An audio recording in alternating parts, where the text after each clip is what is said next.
Policy of Attendance by Mason Gross. Have you ever been involved in an urgent matter that you were unable to handle due to school? Or have you felt mentally burnt out, only for it to be made worse by more school? School attendance policies are put into place to ensure students attend school so their grades do not suffer. While these policies are guided by good intentions, they fail to take into account the students that are affected as well as the personal situations they may encounter.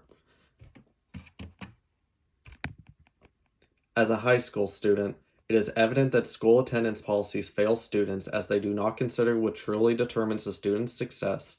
They punish sick students, and they strip students of their motivation to come to school. The first reason school attendance policies fail students is because they do not consider what makes a student successful. In an article by The Guardian, while attendance can correlate to a student's success, it is not a direct cause. Ideally, grading systems should be the primary gauge for a student's competence within a given material. While attendance does look promising to teachers and professors, attendance and grades should be kept separated for fairness and to incentivize true learning. Some argue that attendance will incentivize students to participate in class, which will indirectly contribute to their learning, resulting in some teachers giving quote-unquote attendance points. However, this assumes that participating in class is the best way for a student to learn.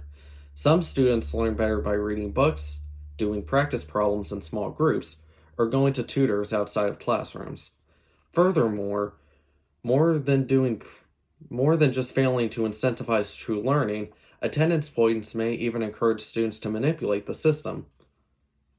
Lazy students may use attendance points to manipulate their grade, as this provides an effortless way to get buffer points to cover the points lost over not knowing the material, leading students to waste time sitting in a class and so-called participating only for the sake of a grade rather than seeking to extend their knowledge or contributing to the discussion. The purpose of education is to instill knowledge into the student. While class participation may help for some, for others, that time would be better spent through different means of learning. Students should be permitted to learn in whatever style suits them best if they achieve the ends of their learning. The second reason student attendance policies fail students is because they punish sick students. What many student attendance policies do not take into consideration is sickness, especially chronic sickness. In an article published by The Atlantic, many schools are not required to offer chronically absent students makeup work and leave it up to individual teachers and their discretion of when and how to enforce this measure, which can severely affect a student's grade. This makes school more challenging for children who get sick, especially those who get sick frequently, and encourages parents to send their kids to school while ill, which will then result in more students falling ill. The collective effect is harmful, but normalized. Pressure on students to prioritize their attendance over their own safety and well-being, as well as their well-being of their peers. This problem has only been more brought out by the COVID-19 pandemic, as many students had to miss several days in a row to address their health and were often punished for missing school. A family medicine doctor from San Diego said, "It is always more dangerous when districts tell parents that sick children should still come to school, but even more so during a pandemic." She said, quote, "A sniffle is something that can have ripple effects. If a child has mild symptoms and is infected with COVID-19 and they go to school, they can infect other children. If there's a child that's immunocompromised, that can mean death." End quote. Even when it comes to milder diseases among children who are not particularly at risk, attending school while sick has always increased the likelihood of that sickness spreading, resulting in more kids getting sick and having to miss school, which then results in them being punished by their district. If student attendance policies considered sickness in a student, especially that of chronic sickness, more often, it would become much easier for those students to strive in their education. The last reason student attendance policies fail students is because they strip students of their motivation to come to school. Compare a time that you have cleaned your room of your own accord to a time where you cleaned your room because your parents told you to do so. You likely enjoyed cleaning your room in the former example more than the latter because you had the freedom to clean your room rather than being forced.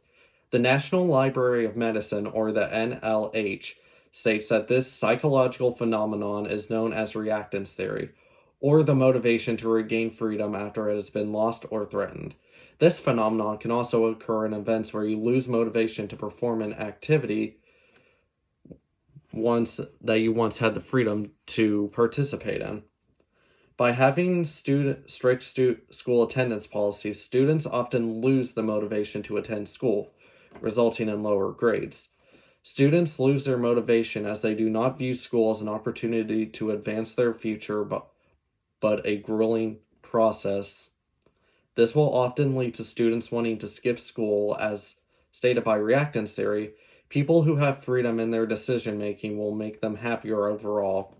If school districts better incentivize attendance by not making it appear forced, students will feel more in control of their choices, resulting in said students having higher motivation to achieve their educational goals.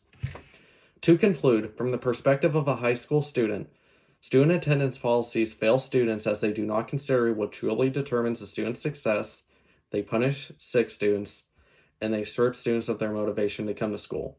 While student attendance policies are put in place to help students thrive in their education, they are often riddled with poor execution, resulting in more harm being done in many cases.